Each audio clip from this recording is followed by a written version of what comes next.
নমস্কার বন্ধুরা, আমি মৌসুমী বলছি। আমার চ্যানেলে সবাইকে স্বাগত জানাই। আজ আমি জবা গাছে তরল জৈব সার টবের মধ্যে দেব, তাই আপনারা দেখতে থাকুন। তরল জৈব সার দেওয়ার আগে এইভাবে মাটিটা কুড়িয়ে নেবেন।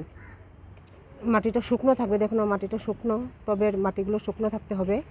এইভাবে কুড়িয়ে নেবেন, এইভাবে চারিদিক কুড়িয়ে নেবেন। এটা আমার শিকড় একদম পুরো ভর্তি হয়ে গেছে।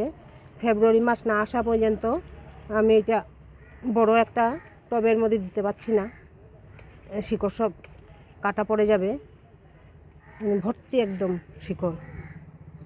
এইভাবে কুড়ে দিবেন চারিদিকে।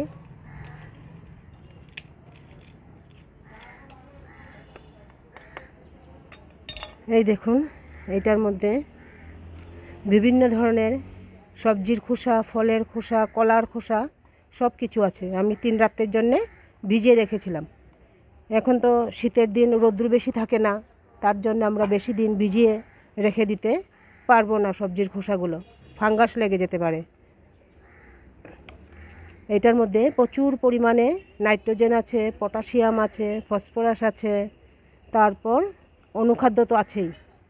এটার মধ্যে অল্প হলুদ গুঁড়ো দিয়ে দেবেন, এইভাবে ফাঙ্গাস লাগবে না। 1 চামচের মতো।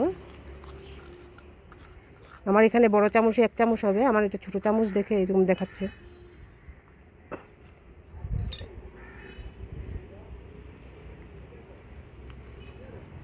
এই দেখুন,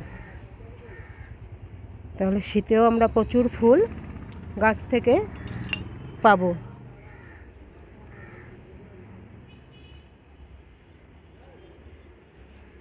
এখন হলো ডিসেম্বর মাস, ডিসেম্বর জানুয়ারিতে প্রচুর ফুল আসবে, কলি আসবে। আমার গাছে তো প্রচুর ফুলও আসে, কলিও আসে। এইভাবে এক বাটি করে দিয়ে দেব।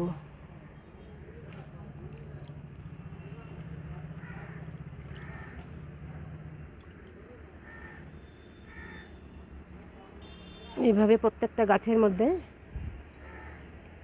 দিয়ে দিতে হবে। আর জবা গাছগুলোকে এখন খুব রৌদ্রের মধ্যে রাখতে হবে। যেসব জায়গায় প্রচুর রৌদ্র আসে সেই সব জায়গায় রাখতে হবে, তাহলে প্রচুর ফুল পাওয়া যাবে।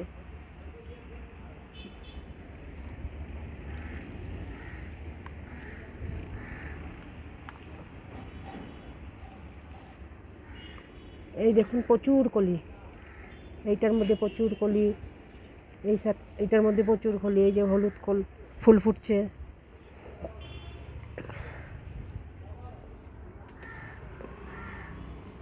এই গাছটা দেখুন, ছোট্ট একটা গাছের মধ্যে সুন্দর ফুল ফুটেছে, এই যে কলি আসছে। যদি আমার ভিডিওটা ভালো লাগে তাহলে লাইক করবেন, শেয়ার করবেন, সাবস্ক্রাইব করবেন, কমেন্ট করবেন। আরেক রকমের আমরা দিতে পারি। এই দেখুন, এইভাবে সবজির খোসা প্যাকেটের মধ্যে ভরে তারপর একটু এইভাবে হলুদ গুঁড়ো দিয়ে দেবেন। দিয়ে মুখটা এইভাবে টাইট করে বন্ধ করে এই নিচটা ফুটো করে এইভাবে এরকম বসিয়ে রেখে দেবেন। এইটা পচে গিয়ে যে রসটা বের হবে সেইটা গাছের জন্য খুবই উপকারী খাদ্য হিসাবে পরিগণিত হবে।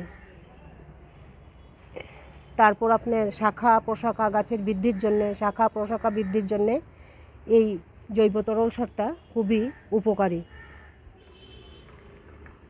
তাহলে আজ ভিডিওটা শেষ করি এইখানেই।